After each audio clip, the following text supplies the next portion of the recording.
All right, welcome everyone. Today I'm going to go over a few different ways on how I fish summertime bluegill. They should be mostly post-spawn. There might be a few just stragglers, but I'm going to go over a few different ways how I fish them really deep. So if you want to see that, keep watching. Also comment down below how you catch summertime panfish.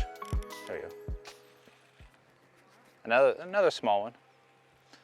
Either way, I mean, you can see that this rod's fairly fast action. Probably a little bit too fast action for most crappie fishing. But here I'll show you, even with a smaller one like this. If you're using a faster rod, you know, if you need that power, if you're around a lot of wood or around whatever else, these little bit bigger hooks like that will actually hook behind their mouth or get them right in the top of the mouth like that.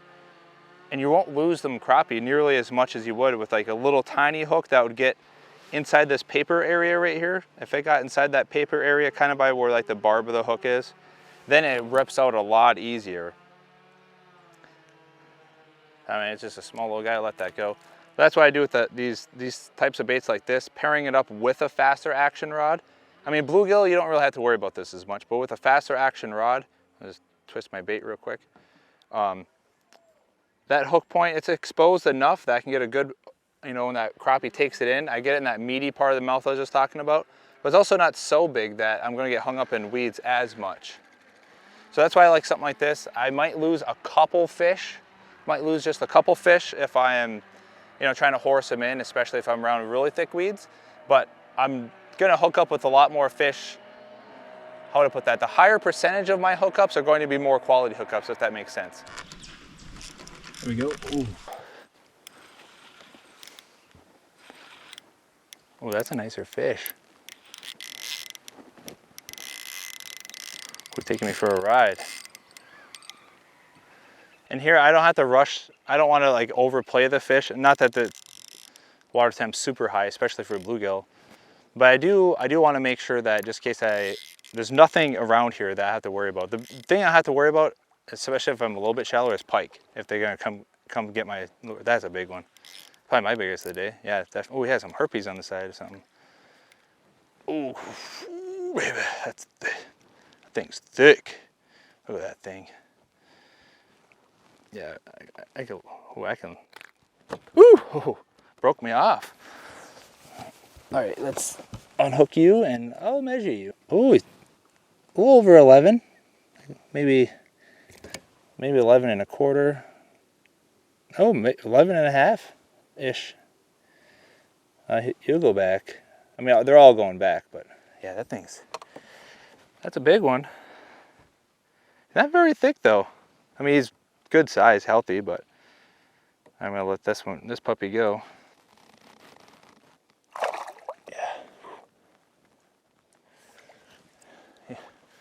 Yeah, that was that thing pulled pretty freaking hard. I'm gonna try to find, oh, I gotta retie.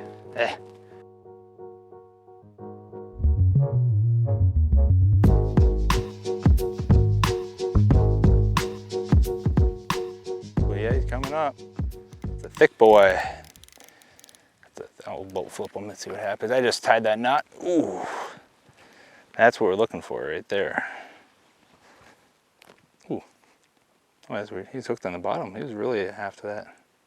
Come here. Yeah, it's a good one. That's probably a good 9.5-inch bluegill right there.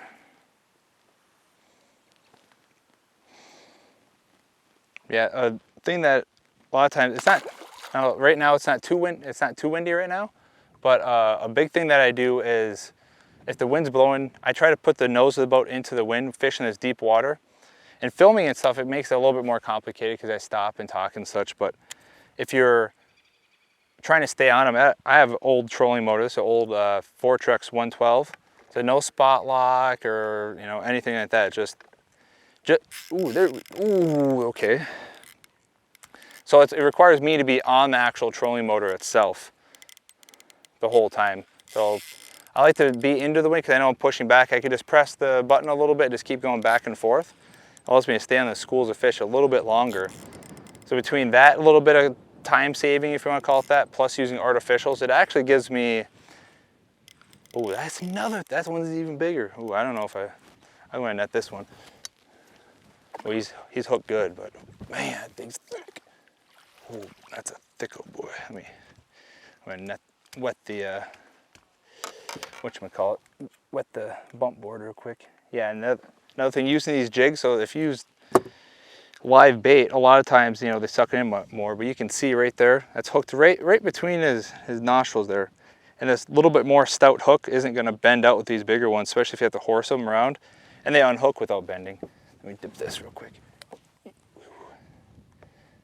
gets to like 11.5, but either way, I mean, it's a nice fish. Another Nemo. That's the pattern today, is catching, that's how you catch them one fin fish. Yeah, that's a really good fish right there. That's definitely a lot of fillets right there. But so with that, a lot of times, what I was saying is all those little things, that's what adds up. So using artificial, I mean, especially like that Z-Man stuff, when they're active, they're gonna be pecking at that thing, taking it in. I never had to re-rig that once. I did have to retie because of abrasion and stuff, which you have to do that regardless. But I was able to just find a school and just get on them, cast, get their cast.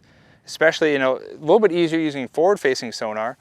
But a big thing is if you don't, like I've fished many years without it, and you can still find fish. You know, you use your traditional like side scanning sonar or whatever, and then you find them and you can cast, especially if it's windy and you use smaller craft or whatever, you know, like a kayak or whatever. That's to me, it's all those little things to save time. If you can save time doing anything, fishing for these deep water fish, because especially crappie, they're gonna roam like crazy. All right, so the reel I'm using, this is the KastKing Kestrel MFS. So it hasn't been released yet. KastKing sent it to me to test it out, give some feedback and such. And part of that too, like you've seen in all my other content, it's I test a variety of different things. I like to test them in real world situations. Now I could easily use a spinning reel in this setup, of course. But this spool, like really the only difference between the two versions of the reel is the spool, which, I mean, they pretty much cosmetically look the same. I provided some feedback to KastKing about that, you know, maybe making them look a little bit different or whatever. But it does perform, like casting wise, especially on the light end, which I was a little critical of the KastKing Kestrel Elite, like that came out, I think I did that review last year, maybe the year before, whenever it came out. And it did really good for like your bass size lures, right? Like your bass size finesse lures, like Ned rigs and stuff. This reel is much better with these panfish jigs. So that is a big difference. There is a performance difference, which I have been liking it. It seemed like they tuned the brake a little bit. And as you heard, there's a clicking drag system, which I really like. I just recently did a review of the Daiwa Tatula BFS that came out, like BF70, whatever they call it. And a decent performing reel, but does not have a drag clicker. I'm telling you, like with panfish, not only is it fun, but you can tell how much line they're actually taking out, which for me, I mean, there was life before drag clickers on bait casting reels, but now, like for panfish and trout, I absolutely, not only is it a fun sound, but it's actually really functional because you can see how much line they're taking out. If you're around weeds, they're taking out a bunch of, I had to tighten my drag back up. But they're around a lot of weeds, you know that they're going to be diving into weeds, or especially trout fishing, where you might only have, this is a nice fish. You might only have a few inches of water. You got to know how much of the line they're taking out. So that is something that I really do like. And the KastKing reels that I've tried, even like say the MG12, they've been pretty solid reel. Ooh, what is that thing? If that's a bluegill, it's massive. I can tell you that. Ooh, that thing is thick. It's another net fish. Oh God, that thing's huge. Like, I've caught a lot of big bluegill in my day, and this one actually might be my biggest. I might have to grab the scale for that. Oh my God. Oh, jeez. Oh man, let's see how big this one is. That's not my longest. It's 11.5. I kind of want to weigh this thing. I'm gonna weigh that thing, I think. Yeah, you're good. I can keep it in the net if you'd like. Yeah. All right. Yeah, we're gonna take a quick commercial break here as I get this fish weighed up.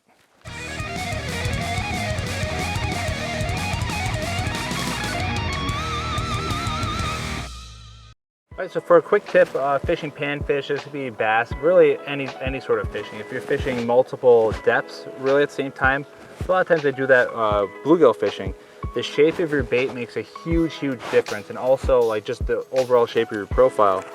So today I caught most of my bluegill on these Z-Man, these baby goats.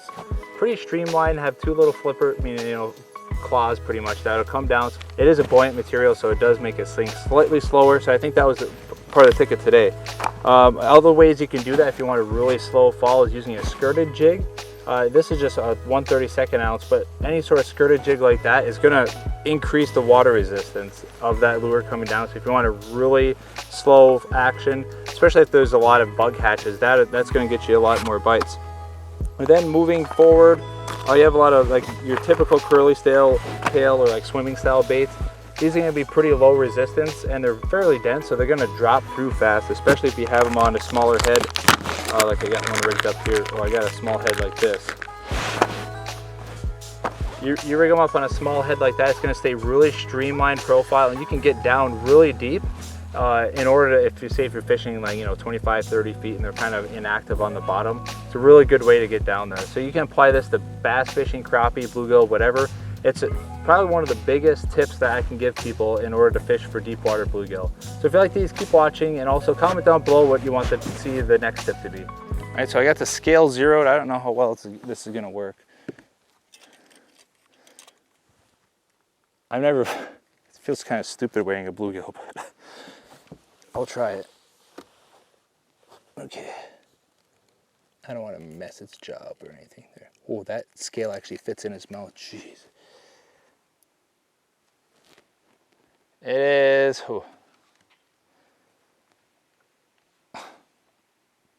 just over a pound. It's about a pound because it goes from 0.99 to 0.01. Okay, that's enough. Enough for me. I'm gonna get that thing back in the water, but dang. Yeah, I don't know if I've never weighed a bluegill before, so I don't know if that's like a heavy bluegill or not, but like a freaking pound. That thing was thick. I mean, it was long, 11.5 inches, maybe just over that, but that thing was thick. I think that was probably my biggest bluegill I've ever caught. But a good thing with the, I mean, just overall, I mean, the drag and the rod, like having that faster action rod, I'd prefer a little bit longer rod. That way it gives me a little bit more taper to play with. But this thing, this Kestrel rod, it's like, I think it's like about $90 or so. It's been absolutely great for panfish, and I've used tackle like all over the spectrum for pricing. And this thing has been one of my favorite panfish rods. It's sensitive enough. It's not the most sensitive rod that I've used. I'm also using monofilament in a little bit deeper water. I can still feel the bites good enough. Maybe it's even better, so I'm not short. I mean, maybe I'm not short hooking these fish, but the taper has been great for cushioning those bigger fish. Yeah, enough cushion, but also some backbone as well. And the drag, of course. Hearing the drag is always a good thing, but it's been a fairly smooth drag. I mean, it's not spinning real smooth, but for a bait casting reel, it's been very smooth. So that with the monofilament too, to kind of fill in the gaps of the rod and the reel for cushioning, it's been a stellar setup. Oh, there we go. Oh my, that's another nice one. Yeah. Oh, nice. You know, he's just a little scrappier, that's all. It's still, I mean, still a nice fish. I mean, that's not a bad fish. I actually like the color of these like mid-sized females the best. I mean, the big, you know, your big males look cool, of course, with all the orange, but I think here, let's get the camera on that one. You get like that really cool purple on there. Maybe it's like a holographic first edition fish or something. Feels like a nicer fish. Definitely a gill. That's not that big. I mean, it's not like, you know, 11.5 inches. Got some spunk. A little female.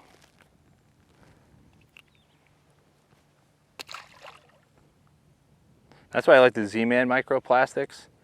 I mean, that thing's caught fish. I mean, she's caught a bunch of big fish on it too. All it does is just stretch a little bit. It takes a long time for panfish to break through that. And what's good about that, I mean, granted right now it's not that windy, which that is why the fish are a little bit deeper right now. But what that does is if it's windy and you're kind of blowing around and stuff, it just allows you to fish that school real quick because you don't have to rig up live bait or rig up a new plastic. They're pretty much set. You unhook, set, unhook, set. So that way you can really pick through that. I mean, now there are some times that I would want a little bit different plastic, but like right now, especially if they're gonna be active, being that high, being that suspended up in the water column, and it looks like they might be feeding up on, you know, insects and stuff. It was like mid-July right now, and up where I live, sometimes there's some bug hatches that happen, you know, every so often. Summer's shorter, so everything kind of has to happen a little bit quicker. So if they're out like this, you might think a lot of times, oh, they're not active. Well, there's a lot of fish that are out here, especially like perch. Little perch minnows will come out here. You know, they don't really hang out in the shallow too much. They can, but there's not shad or anything like that up here. So if they're eating minnows, they're going to be eating a lot of those little young of the year perch minnows. But yeah, being that high and that spread out in the water column, as you can see down there, that's what really tells me, one, they're active, and two, they're actually a little bit bigger fish too.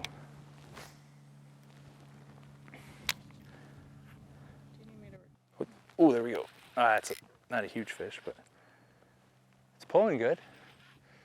That's why I like using faster action rod out here too. Now if I got some pull on it.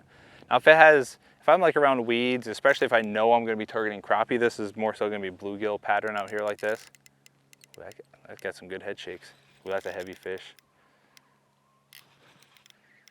Ooh. I like using a faster action rod because just in case the fish are, that is a thick fish. Just in case the fish are deeper, that choked that thing too. That's in there.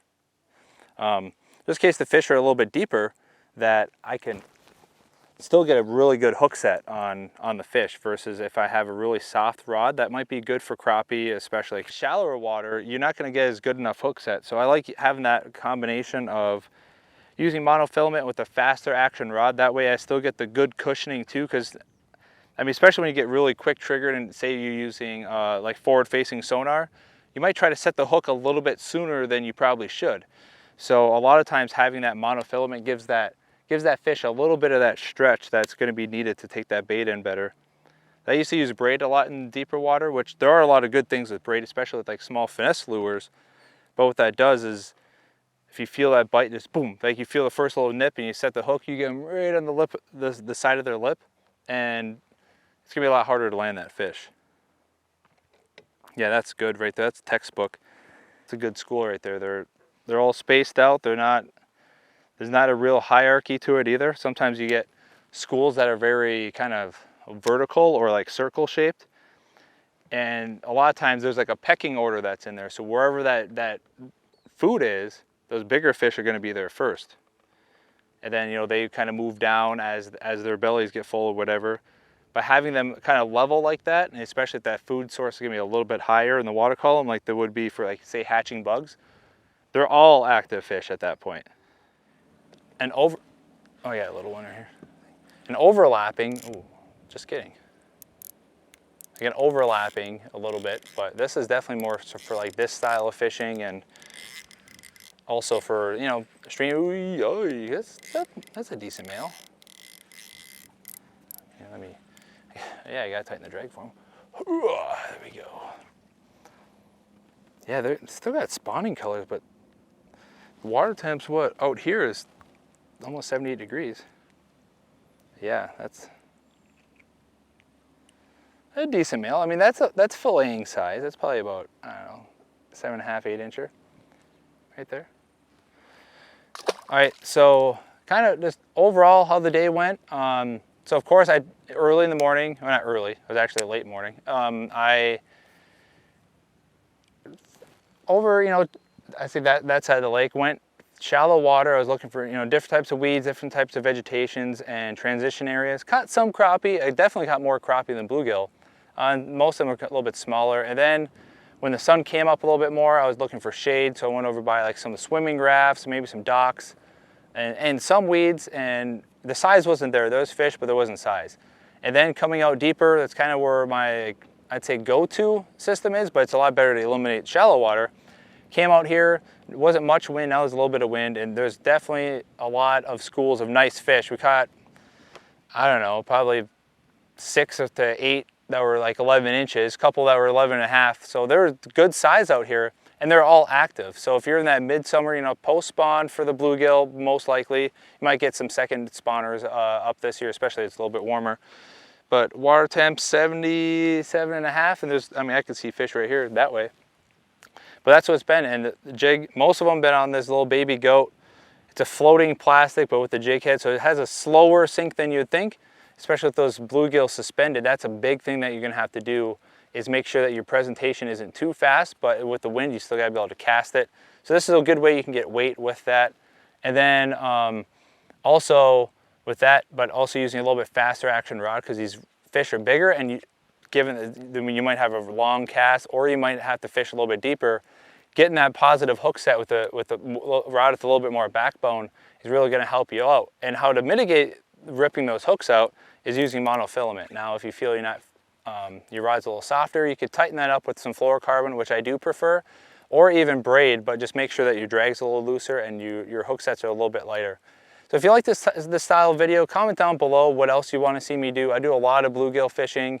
I do some crappie fishing. I wouldn't say I'm too great at crappie fishing, but I do like to learn. And also, you know, bass fishing, trout fishing, all that kind of stuff. So just let me know down below what you want to see next. Thanks for watching.